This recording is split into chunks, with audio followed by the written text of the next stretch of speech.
প্রথমেই হইতেছে বাসা ভাড়া, রেন্ট, 10,000।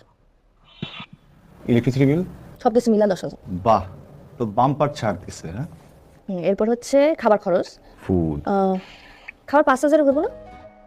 হ্যাঁ 5,000 টাকা হবে। তুমি বসে বসে ভাত খাবা আর আমি তোমার চেহারা দেখে পেট ভরাবো। আপু 5,000 টাকা হয় এখন? আচ্ছা ঠিক আছে, তাহলে 6,000। 12,000 লিখলাম।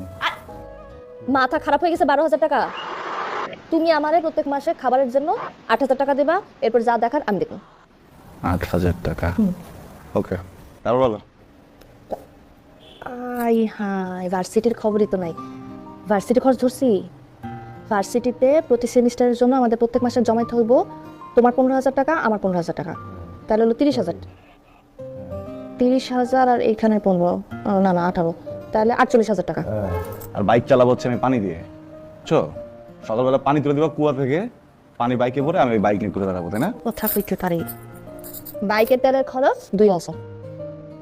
ঠিক আছে, বাইকে 2,000 টাকা তেল ভরে 10 দিন চালাবো আর বাদ বাকি দিন থেকে ঠেলবো, ঠিক আছে? 10 দিন কেন চালাবা? তুমি ভার্সিটি থেকে বাসা আসবা, বাসা থেকে ভার্সিটি কতক্ষণ লাগে আসছে? 2,000 টাকা 1 টাকা বেশি না। কত হইলো? 10 8 30 2 50। কি স্যার? 50,000 টাকা হ্যাঁ, তো অনেক বেশি হয়ে গেছে না? এত টাকা কই পাবো? আবারও তো কম যাবে না যে বাসা থেকে বের করে দিছে। কি করবো? হ্যাঁ, জাদু। জাদু? আরে বাবার কার্ড আছে না ব্যাংকের?